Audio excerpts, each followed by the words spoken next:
کو ختم کر دیجئے اور ساؤنڈ کو پورا فل کر دیجئے. مقرر میں ایکو نہیں چلا کرتا ہے, ایکو کو پورا ختم کر دیجئے, آواز کو پورا فل بڑھائیے. درود شریف پڑھ لیجئے. اللہم صلی علی محمد وعلی آل محمد کما صلیت علی ابراہیم وعلی آل ابراہیم انک حمید مجید. اللہم بارک علی محمد وعلی آل محمد کما بارکت علی ابراہیم وعلی آل ابراہیم انک حمید مجید.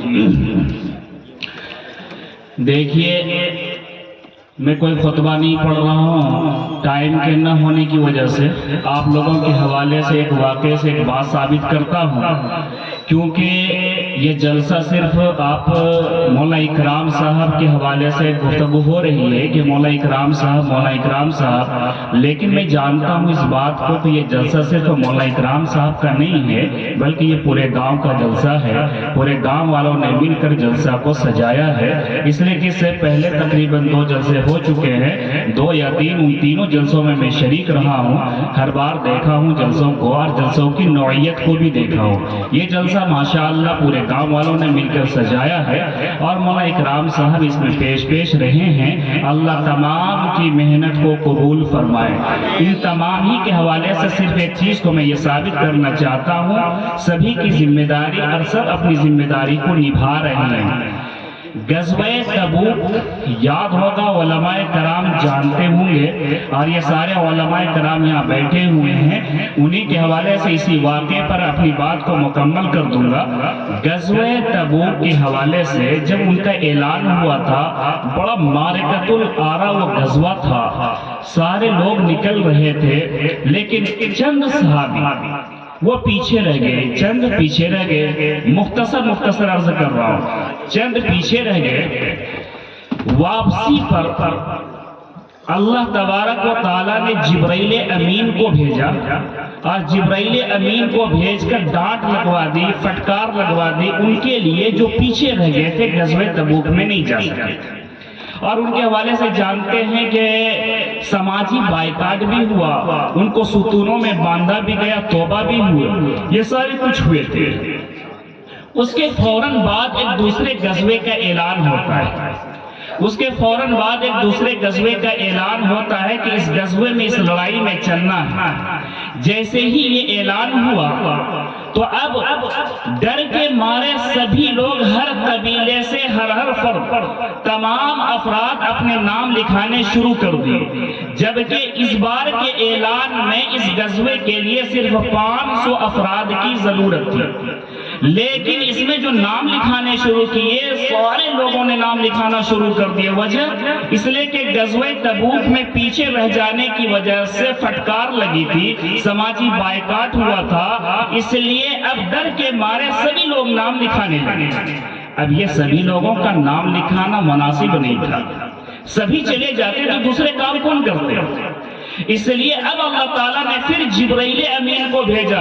جب سارے کے جذبات کو دیکھا رب کائنات نے تو جبرائیل امین کو بھیجا اور یہ کہا کہ ما کان المؤمنون لینفروا کافہ, کہ مومنوں کے لیے یہ صحیح نہیں ہے کہ سب کے سب چلے جائیں, سب کے سب نام لکھا لیں اور سب غزوہ ہی میں چلے جائیں, گاؤں کو خالی کر دے, گاؤں میں کوئی نہ رہے, دوسرا کوئی کام نہ کرے. ایسا نہیں کرنا ہے. تو اب کرنا کیا ہے؟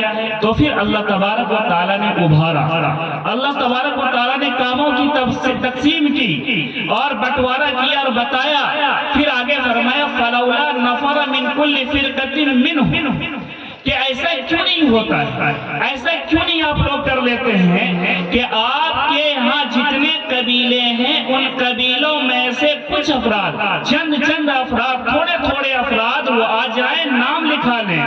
یعنی کہ اگر چھوٹا قبیلہ ہے تو ان میں سے 3 آ جائے, بڑا ہے تو 5 آ جائے, کچھ بڑا ہے تو اس سے زیادہ آ جائے. اس طریقے سے ہر قبیلے میں سے تھوڑے آ جائے اور 500 کی تعداد کو مکمل کر لیا جائے. اس طریقے سے کاموں کی تقسیم کیا. پتہ چلا کہ سب نہیں جائیں گے تو بقیہ کیا کریں گے, تو بقیہ کی ضرورت ہے کہ وہ گاؤں کو دیکھیں گے, کوئی کاروبار کریں گے, کوئی تجارت کریں گے, کوئی دوسرے کام میں لگیں گے, کوئی کھیتی باڑی کریں گے, کوئی کسان کریں گے.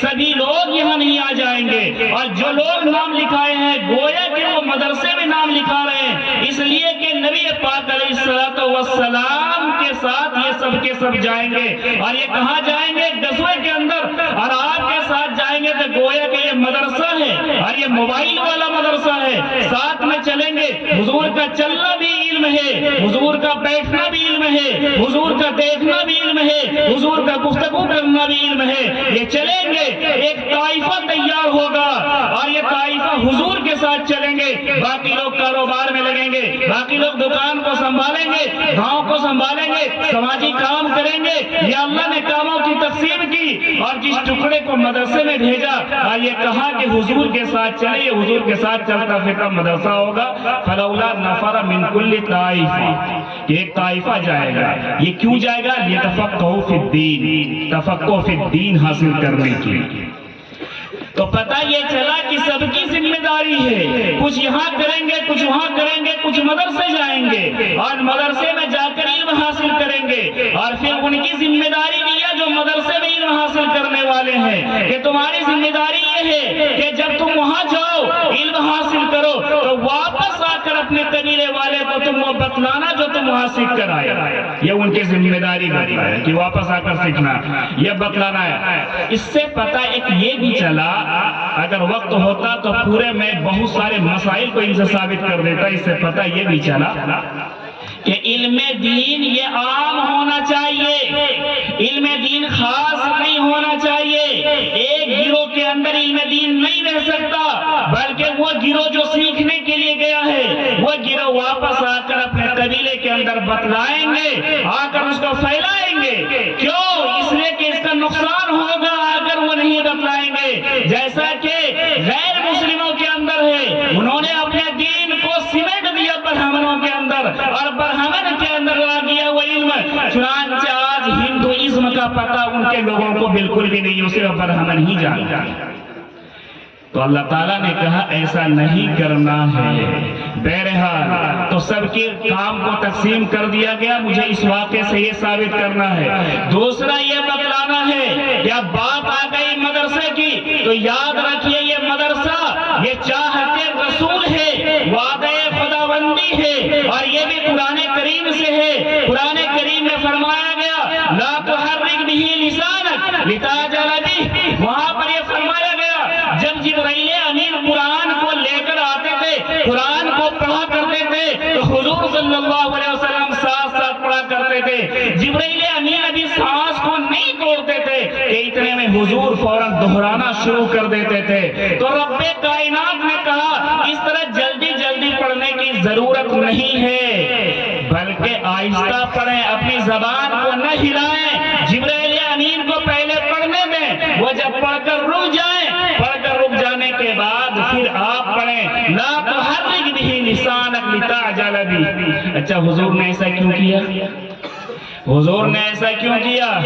حضور نے اس لیے کیا کہ ان کی چاہت تھی کہ قرآن کا کوئی حرف چھوٹ نہ جائے، قرآن کی کوئی آیت میں بھول نہ جاؤں، قرآن رہ نہ جائے، اس لیے آپ جلدی کیا کرتے تھے؟ تو اللہ تعالیٰ نے کہا جلدی کرنے کی ضرورت نہیں ہے، اس لیے کہ قرآن کی حفاظت کی ذمہ داری میری ہے، انا نحن نزلنا الذکر وانا لہ لحافظون، کہ قرآن کو ہم نازل کر رہے ہیں اور قرآن کی حفاظت کرنا ہماری ہی ذمہ داری میں، اس لیے لا تحرک بہ لسانک لتعجل بہ، کہ آپ جلدی جلدی زبان کو نہ چلایا کریں، اس لیے کہ قرآن کو جمع کرنا میرے اوپر ہے، میں اس کو جمع کروں گا اور میں اس کو بیان بھی کروں گا۔ تو پتہ چلا کہ قرآن کو بیان کرنا اور قرآن کو حفاظت کرنا اور قرآن کو محفوظ کرنا یہ چاہت رسول ہے اور وعدہ خداوندی ہے، اور اس کی ذمہ داری کو کون نبھا رہا ہے؟ مدرسہ نبھا رہا ہے۔ مدرسہ گویا کہ چاہت رسول ہوا اور وعدہ خداوندی ہوا، اور آگے بڑھ کر میں اس مدرسے کے مرتبے کو ثابت کرنا چاہتا ہوں کہ مدرسے کو آپ کم مت سمجھیے۔ آج ہمارا ذہن یہ بنا ہوا ہے کہ مسجد کا اعلان ہو جائے لوگ چندہ دینے میں بہت آگے بڑھ جاتے ہیں، مسجد کو فوراً بلند کر دیتے ہیں، لیکن جب باری آئی مدرسے کی، مدرسے کے چندے کی بات آتی ہے، گھر گھسنا شروع کر دیتے ہیں، منہ بنا لیتے ہیں، مولیوں کا سامنا نہیں کرنا چاہتے